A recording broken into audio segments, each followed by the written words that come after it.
Alors, bonjour chers spectateurs. Aujourd'hui, on va voir une œuvre de Théophile Gautier.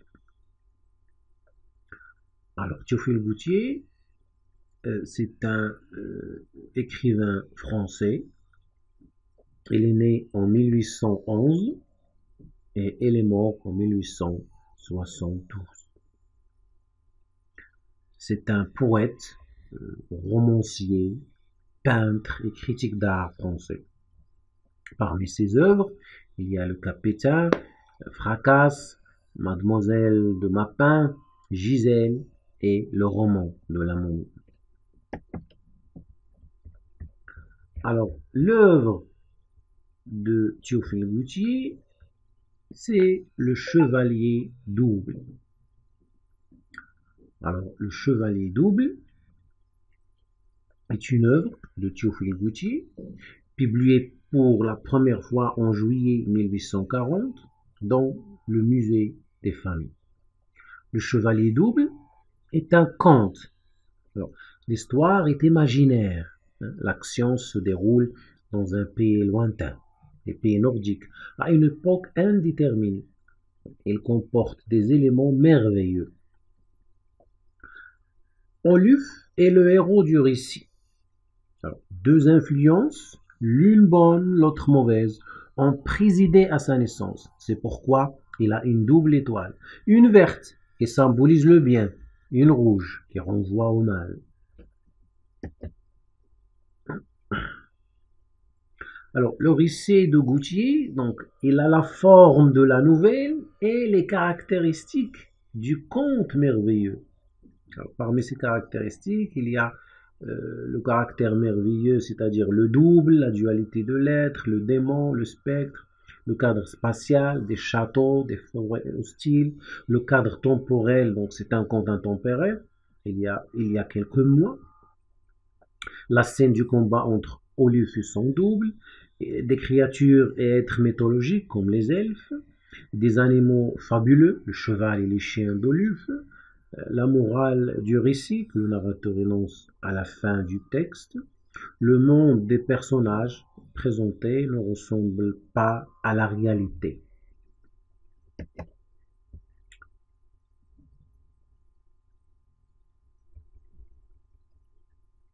Alors, les pays nordiques.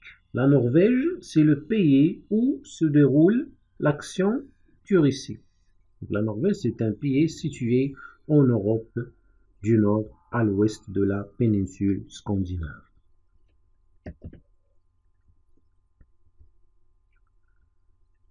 Ce que le comte Lodbrog a promis à l'église de Saint-Eutberg, c'est sa femme lui donner un fils, donc un autel d'argent massif et un ciboire d'or fin.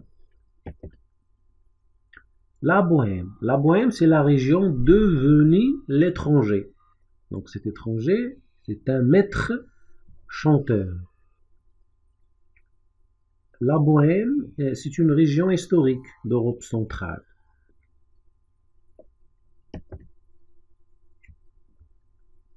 Ici, on voit l'étranger avec son corps. L'étranger a le regard ténébreux et le sourire glaçant. Les éléments naturels sont déchaînés lors de l'arrivée de l'étranger.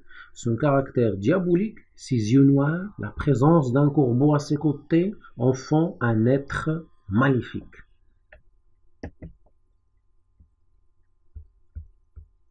Oh, pauvre Edwige, pourquoi avez-vous tant regardé l'étranger avec sa harpe et son corbeau? Ici, on voit le corbeau de l'étranger et la harpe de l'étranger. La harpe, c'est un instrument de musique à cordes. Qu'iront donc la blonde Edwige si triste? Ici, c'est la comtesse Edwige, la femme du comte Lodbrog. Donc, il subit la séduction du maître chanteur et voit son bonheur terni par son influence. Le mire ou le mage. Donc le mire, il monte sur la plus haute tour pour tirer l'horoscope du nouveau-né.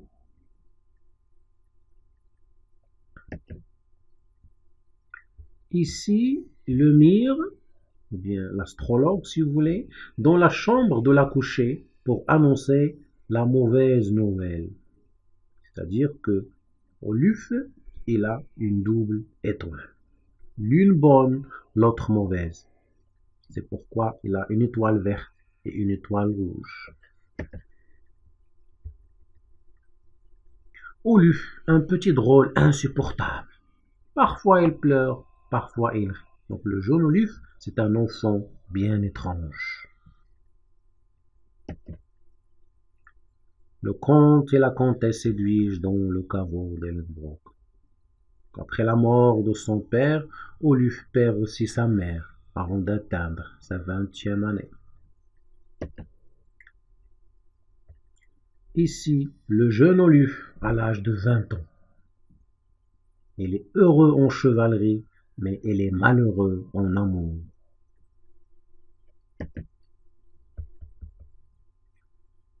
Ici, c'est le combat de Jacob et d'Olange, le symbole de la lutte intérieure de l'homme contre les forces du mal.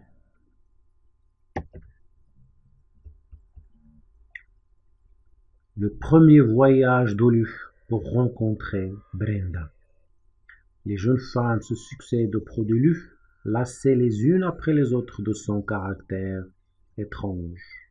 Alors le jeune comte, Oluf, il désire enfin connaître l'amour qu'elle pense avoir trouvé dans la personne de Brenda, une jeune châtelaine qui possède un château. Ici, c'est les elfes. Les elfes, ce sont des créatures légendaires, imaginaires. Le narrateur compare les mains d'Edwige à celles des elfes. Ici, c'est Odin le gigantesque. Alors, dans la mythologie nordique, Odin est le dieu principal. C'est un dieu polymorphe. Il y a plusieurs formes.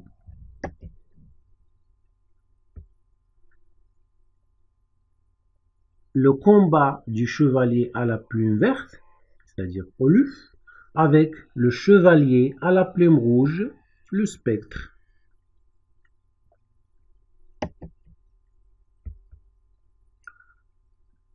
Le terrible homme qui cachait le visage du chevalier à la plume rouge. Alors le homme, c'est un casque de cavalerie emblématique de la chevalerie qui protège la tête et le visage.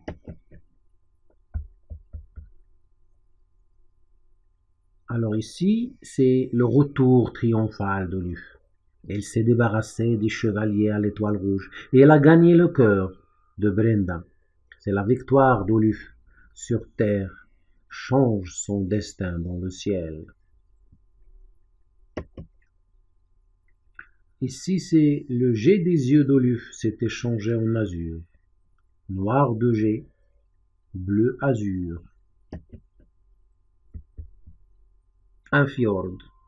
Le fjord, magnifique symbole de la Norvège. Un fjord, c'est une vallée érodée par un glacier avançant de la montagne à la mer qui a été envahie par la mer depuis la retraite de la glace. Les plus importantes concentrations de fjords se trouvent sur la côte occidentale de la Norvège. Enfin, le cygne à bec jaune. Le cygne, il incarne, c'est-à-dire il représente le plus souvent la lumière mâle, solaire et fécondatrice.